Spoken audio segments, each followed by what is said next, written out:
سن ابو مسلم خراسانی، تیرے خلاف اب ایسے نوجوان اٹھیں گے جو صحرا کی وسعتوں، سمندر کی گہرائیوں میں بگولوں کے ساتھ دھمال کرتی 4 سو پیچ و تاب آندھیوں کی طرح اٹھیں گے۔ تیری حالت المناک سناٹوں کی شوریدگی سی بنا کر رکھ دیں گے اور نیلے سمندر کے چنگھاڑتے پانیوں میں لپکتی جھپکتی برق اور آتش فشانی ابلتے لاوے کی طرح تیرا تعاقب کریں گے۔ ابو مسلم خراسانی، تو اپنے آپ کو ارضی دیوتا خیال کرتا ہے اور یہ سمجھتا ہے کہ تو بنو عباس کی کشتی کا ناخدا ہے۔ سن رکھنا، تو نے بگولوں کا ہمزاد ہم سفر بن کر بے گناہ اور ان گنت مسلمانوں کا خون بہایا۔ اب تیرے خلاف ایسے نوجوان اٹھیں گے جو مجبوریوں کی طاقت، ناتوانوں کا سرمایہ حیات ہوں گے۔ وہ قوم کے علمبردار بن کر تجھ جیسے ظالموں اور جابروں کے خلاف حرکت میں آئیں گے۔ سن ابو مسلم خراسانی، وہ ہمارا لہو ہم ان کا لہو، ہم ان کے شجر اور وہ ہمارا ثمر ہوں گے۔ وہ تیرے خلاف موت کے بھنور کھڑی کرتی کڑی کمانوں، موت کے خیابان سجاتی قہر بھری کمندوں، برق کے کوندے گراتی تلواروں، شرارے اڑاتے تیروں کی طرح حرکت میں آئیں گے۔ صحرا کے ذرے ذرے، سمندر کی بوند بوند، کوہستانوں کے کنکر کنکر میں تمہارے لیے خوف و ہراس بھرتے چلے جائیں گے۔ ایسے نوجوان جب تمہارے خلاف حرکت میں آئیں گے تو خدا کی رضائیں وہ اپنے دامن میں، کائنات کی فضائیں اپنی جھولی میں سمیٹتے ہوں گے۔ سن ابو مسلم خراسانی، ایسے قضا کے سے شمشیر کار نوجوان بے انت میدانوں کے ساحر بن کر جب تیرے خلاف حرکت میں آئیں گے تو نسلوں کو پگھلانے والے عناصر، بلندیوں کو نگل جانے والے بھنور کھڑے کرتے سمندر کی صورت اختیار کر جائیں گے۔ اس روز سرابوں کے سناٹوں میں تو خون آلود ڈوبتے سورج کی مانند ہوگا۔ زہر بھرے کشکول سے اندھی کھائیوں میں تیرے لیے کھولتی آتش فشانی کا رقص ہوگا۔ اس روز تیرے لیے فنا سے آتشی لمحے، تیری روح کی گہرائیوں کے ویران جبر مسلسل کی طرح تیرے دل کے ساحلوں کو بے چین کر کے رکھ دیں گے۔ ابو مسلم خراسانی، اب تو اس ظلمت خانہ خاک میں چپ کی پتھریلی چاپ، احساس کے لہو سے تر شکستہ آرام کی طرح انتظار کر اس دن کا، اس وقت کا انتظار کر جب تیری بقا کو فنا میں تبدیل کر دیا جائے گا اور وہ تیری زندگی کا آخری دن ہوگا۔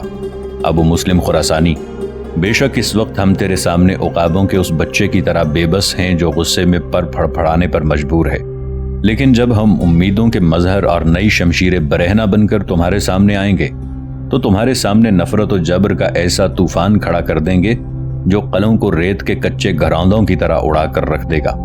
یہ خط پڑھنے کے بعد ابو مسلم خراسانی پریشان ہو گیا، لہٰذا اسی وقت اس نے سارے سالاروں کو بلایا اور جب اس کے سارے سالار اس کے سامنے آ گئے تب وہ اس نے خط پڑھ کر سنایا۔ خط کی تحریر سن کر سب کے چہروں پر ہوائیاں اڑنے لگی تھیں۔ اس موقع پر ابو مسلم نے اپنے خیالات کا اظہار کرتا کہنا شروع کیا، یہ جو خنجر کے دستے سے پیغام باندھ کر میری خوابگاہ کی بیرونی دیوار پر پیوست کر دیا گیا ہے، یہ تو کسی عام آدمی کا کام نہیں ہے۔ نہ ہی عام آدمی اس طرح بے باکانہ لہجہ استعمال کر سکتا ہے اور نہ ہی وہ اتنا خوفناک کام سر انجام دے سکتا ہے۔ بہرحال ہمیں محتاط رہنا ہوگا۔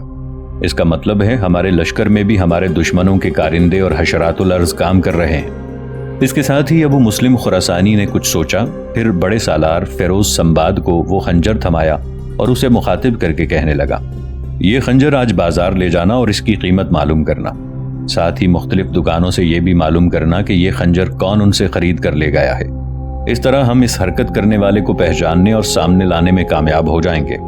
اس کے بعد ابو مسلم خراسانی کے کہنے پر سب اپنی اپنی رہائش گاہوں کی طرف چلے گئے تھے۔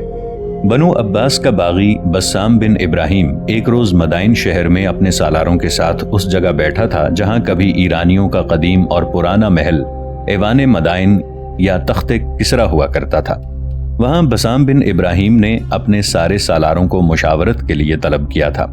یہ تخت کسرا یا ایوان مدائن ایرانیوں کے بادشاہ نوشیروان نے تعمیر کیا تھا۔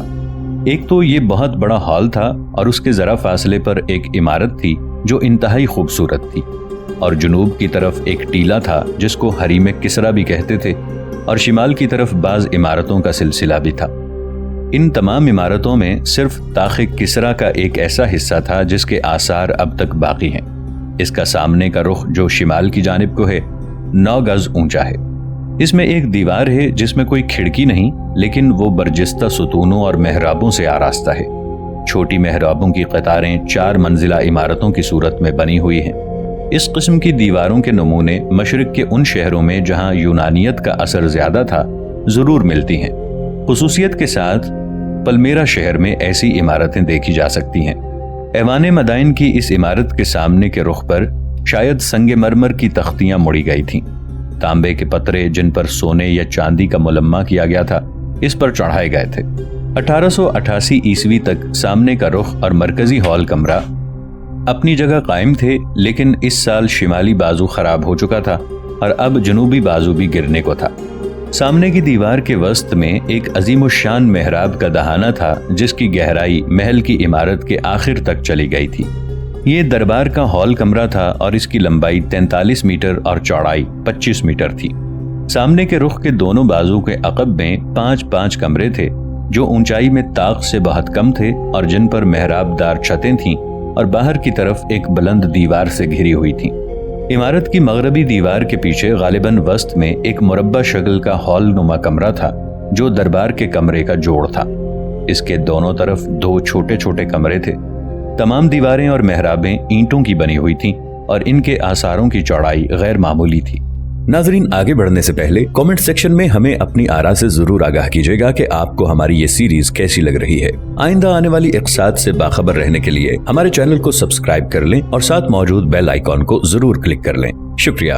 اہل جرمنی نے جو حال ہی میں کھدائی کی ہے اسے عہد ساسانی کی آرائشی استرکاری کے قطعات بھی برآمد ہوئے ہیں۔ یہ ایوان مدائن اپنی ساخت کے لحاظ سے تمدن کے ابتدائی مدارج کا نمونہ تھا۔ وہ دیکھنے والوں کو اپنی مجموعی شکل یا جزیات کی خوبصورتی سے اس قدر حیرت و رعب میں نہیں ڈالتا جتنا کہ اپنی جسامت اور اپنے طول و عرض سے۔ ایران کے قدیم بادشاہ عموماً اسی میں رہا کرتے تھے۔ ایک عرب شاعر نے اس محل سے متعلق جو کچھ لکھا ہے اس کا ترجمہ کچھ اس طرح ہے: محل کی حیرت انگیز بناوٹ کو دیکھ کر ایسا معلوم ہوتا ہے کہ گویا وہ کسی پہاڑ کی اونچی چوٹی میں تراشا گیا ہے۔ وہ اتنا بلند ہے کہ اس کی دیواروں کے کنگرے کوہستانوں تک اٹھائے گئے ہیں۔ ہمیں پتہ نہیں چلتا کہ آیا اس کو آدمیوں نے جنوں کے رہنے کے لیے بنایا تھا یا جنوں نے آدمیوں کے لیے۔ مشہور مورخ خاقانی جب فریضہ حج ادا کرنے کے بعد لوٹا تو اس کا گزر مدائن سے ہوا۔ اس کے کھنڈرات سے متاثر ہو کر اس نے ایوان مدائن کے نام سے ایک نظم لکھی۔ اس نظم کا ترجمہ کچھ یوں ہے: پیشتر اس کے کہ اس عادل شہنشاہ کا خواب باب ختم کیا جائے، مناسب معلوم ہوتا ہے کہ اس کے بعض اقوال کا ذکر کر دیا جائے جو اب بھی مشعل راہ کا کام دیتے ہیں۔ اگر زمانہ ہمارے موافق نہ ہوا تو ہم زمانے کے مطابق ہو جائیں گے۔ دنیا سرائے فانی ہے، ہم مسافر ہیں۔ سرائے کو چھوڑ کر مسافر کو جانا ہی ہوتا ہے۔ کسی ساکن چیز کو متحرک نہ کرو اور ہر متحرک کو ساکت کر دو۔ وہ بادشاہ جو رعایا کے زور و مال سے خزانے کو پر کرتا ہے اس شخص کی طرح ہے جو اپنے گھر کی مٹی کھود کر چھت پر ڈالتا ہے۔ گنہگاروں کو معاف کر دینے میں وہ لذت دیکھی جو ان سے انتقام لینے میں نہیں ہے۔ کوئی چیز مملکت کو اتنا نقصان نہیں پہنچاتی جتنا سستی۔ کوئی چیز ایسا درست راستہ نہیں دکھاتی جیسا باہمی مشورہ تائید ایزدی حاصل کرنے کا۔ عدل سے بڑھ کر اور کوئی وسیلہ نہیں۔ رحمت خداوندی کا احساس احسان سے بڑھ کر اور ذریعہ نہیں۔ مقصد کے حصول کا صبر سے بڑھ کر اور کوئی طریقہ نہیں۔ ہم اس بات کے قائل ہو گئے ہیں کہ خاندان کی بزرگی اور شرافت ہی امتیازات حاصل کرنے کے لائق ہے۔ بسام بن ابراہیم جب ایوان مدائن میں بیٹھا اور اس کے سارے سالار بھی اس کے پاس آن جمع ہوئے تو انہیں مخاطب کر کے بسام بن ابراہیم کہنے لگا: میرے ساتھیوں، ہمارے مخبر جو ابھی خبر لے کر آئے ہیں ان کے مطابق عباسی خلیفہ صفاح نے ہم پر حملہ آور ہونے کے لیے خازم بن خزیمہ اور محمد بن اشد کو ایک لشکر دے کر بھیجا ہے۔ پہلی بات جو میں تم سے کہنا چاہتا ہوں وہ یہ کہ اس میں کوئی شک نہیں کہ خازم بن خزیمہ، محمد بن اشد دونوں بڑے عمدہ تیغزن اور بہترین سالار ہیں، لیکن میرا دل کہتا ہے کہ ہم انہیں شکست دے کر مار بھگائیں گے۔ میں نے تم لوگوں کو اس لیے نہیں بلایا کہ تم لوگوں سے یہ پوچھا جائے کہ ہمیں ان کا مقابلہ کس طرح کرنا چاہیے۔ مقابلہ تو میں ان کا ایسا کروں گا کہ ان کے سامنے سوائے شکست اور ناکامی اور کچھ دکھائی نہیں دے گا۔ میں تم لوگوں سے صرف یہ پوچھنا چاہتا ہوں کہ آیا ہمیں مدائن شہر میں محصور رہ کر ان دونوں کا مقابلہ کرنا چاہیے یا شہر سے باہر نکل کر جنگ کی طرح ڈالنی چاہیے؟ میرے اس سوال پر سارے آپس میں مشورہ کرو اور پھر مجھے اس کا جواب دو۔ یہاں تک کہنے کے بعد بسام بن ابراہیم خاموش ہو گیا۔ اس کے سارے سالار آپس میں صلاح و مشورہ کرنے لگے۔ پھر ایک جہاں دیدہ سالار بسام بن ابراہیم کو مخاطب کر کے کہنے لگا، جہاں تک ہم نے آپس میں مشاورت کرنے کے بعد فیصلہ کیا ہے، اس کے مطابق ہمیں شہر میں محصور رہ کر مقابلہ نہیں کرنا چاہیے۔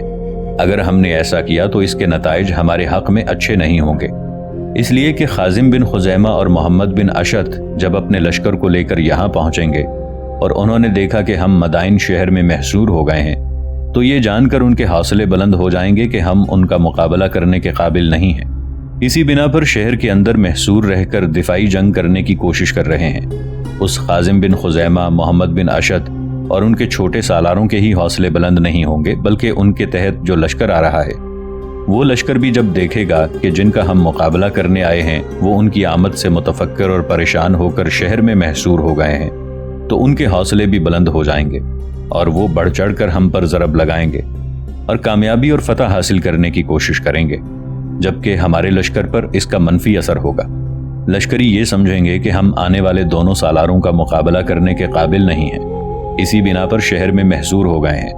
بس ہمارا فیصلہ یہی ہے کہ شہر سے باہر نکل کر خازم بن خزیمہ اور محمد بن اشت کا مقابلہ کیا جائے۔ آگے جو فیصلہ آپ کریں گے آخری وہی ہوگا۔ اپنے سالاروں کا یہ متفقہ فیصلہ جان کر بسام بن ابراہیم نے خوشی کا اظہار کیا، کچھ دیر مسکراتا رہا، پھر خوشی کی اس لہر میں اپنے سالاروں کو مخاطب کر کے کہنے لگا، جو فیصلہ تم نے کیا ہے وہ میرے اطمینان، میری آسودگی کا باعث ہے۔ ہمارے مخبروں کا کہنا ہے کہ 2 دن تک خازم بن خزیمہ اور محمد بن اشت لشکر لے کر مدائن پہنچ جائیں گے، لہٰذا ہمارے پاس تیاری کے لیے کل کا دن ہے۔ پرسوں ہم اپنے لشکر کے ساتھ شہر سے باہر نکل کر پڑاؤ کریں گے۔ اب تم سب مل کر اپنی تیاریوں کو عروج پر پہنچا دو۔ اس کے ساتھ ہی بسام بن ابراہیم نے وہ مجلس ختم کر دی تھی۔ اگلا پورا دن لشکر کی تیاری میں صرف کیا گیا اور پھر اس سے اگلے روز بسام بن ابراہیم اور اس کے سالار حرکت میں آئے، اپنے لشکر کو مدائن شہر سے نکالا اور مدائن سے باہر انہوں نے خازم بن خزیمہ اور محمد بن اشت کا مقابلہ کرنے کے لیے پڑاؤ کر لیا تھا۔